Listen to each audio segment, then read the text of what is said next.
卡拉邦普拉波鲁维比马普雷多格的阿森纳第一马ကန်看些。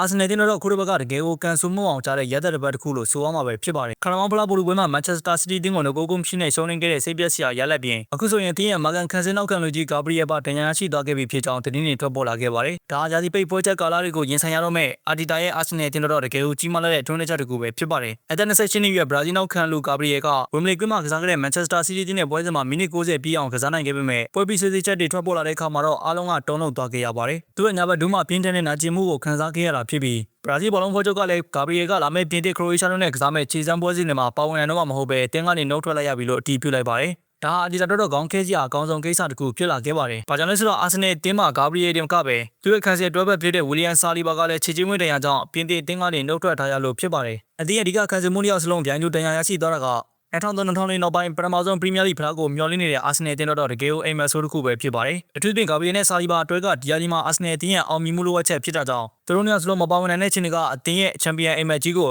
အကြီးကျယ်ထင်းချောင်းနေတာပဲဖြစ်ပါတယ်။ဒါပေမဲ့အာဆင်နယ်တင်မှာဒဏ်ရာရကစားမဆင်းကပိုပြီးရှည်လျားလာပါတယ်။ပိုက်စစ်ဘက်ကအေစီကလည်းကြော်သားတဲ့ရကြောင့်အင်္ဂလန်တင်ကနေနှုတ်ထွက်ထားရလို့အာတီတာရဲ့လူစင်းကတီးကျစ်တတာညွန်နေသွားခဲ့ပြီဖြစ်ပါတယ်။အာဆင်နယ်စီဘက်ဆိုင်ရာအဖွဲ့ကအခုချိန်မှာဂါဘရီယယ်ရဲ့ဒူးတန်ရာကိုအများဆုံးသက်သာအောင်လှုပ်ဆောင်မှုအချိန်နဲ့အပြိုင်စူးစမ်းနေရပါတယ်။ရှေ့မှာကအေဘီလာလီယက်နေမှာဆော်သန်တန်တင်းနဲ့အာဖရိကကွာတာဖိုင်နယ်အဲ့ဒီနောက်3ရက်ကြာမှာစပိုနစ်လစ်စပွန်တင်နဲ့ချန်ပီယံလိကွာတာဖိုင်နယ်ပွဲကြီးပွဲကောင်းတွေကစောင့်ကြိုနေလို့ပဲဖြစ်ပါတယ်။လက်ရှိမှာအာဆင်နယ်တင်းကမန်စီးတီးတင်းကို9မှတ်ထိပြတ်ထားနိုင်တယ်ဆိုပေမဲ့မန်စီးဘက်ကလက်ကျန်ပွဲစဉ်တွေရှိနေတဲ့ကြောင့်ခံစီမှုတယောက်မပါပဲပွဲချက်တွေကိုကြော်ဖြတ်နိုင်ဖို့ဆိုတာကတကယ်ကိုခက်ခဲတဲ့စိန်ခေါ်မှုတစ်ခုဖြစ်လာမှာပါ။ဂါဘရီကအာဆင်နယ်တင်းရဲ့ခံစစ်မှာအင်အားရောနီးပြပိုင်းမှာပါအဓိကကြောရိုးဖြစ်သလိုသူ့ရဲ့ခေါင်းတိုက်စွမ်းရည်ကလည်းအတင်းအတွက်အမြဲတမ်းအားကိုးရတဲ့လက်နက်တစ်ခုပဲဖြစ်ပါတယ်။သူတို့နှစ်ဦးမရှိတဲ့ခံစစ်ပိုင်းကပြိုင်ပွဲတွေတော့အခွင့်ကောင်းတစ်ခုဖြစ်သွားနိုင်ပါတယ်။ညီကုန်းချုပ်တဲ့ပြောမယ်ဆိုတော့ဂါဘရီရဲ့ဒုတိယကအာဆင်နယ်တင်းအတွက်စိုးရင်စရာအဆင့်9အနေထားကိုရောက်ရှိသွားပြီလို့ဆိုရမှာပါ။ဒါကြောင့်နိုင်ငံတကာပွဲစဉ်တွေပြီးမှဘရာဇီးကစားမကြီးကွင်းထဲကိုပြန်လည်ဝင်ရောက်နိုင်မလား။ဒါမှမဟုတ်အာဆင်နယ်တင်းရဲ့ချန်ပီယံလမ်းကြောင်းကရိုင်နှဲမှုတွေနဲ့အတူညီကုန်းချုပ်သွားမလားဆိုတာကတော့ပရိသတ်တွေကတဲရစရာစောင့်ကြည့်သွားရမှာပဲဖြစ်ပါတယ်။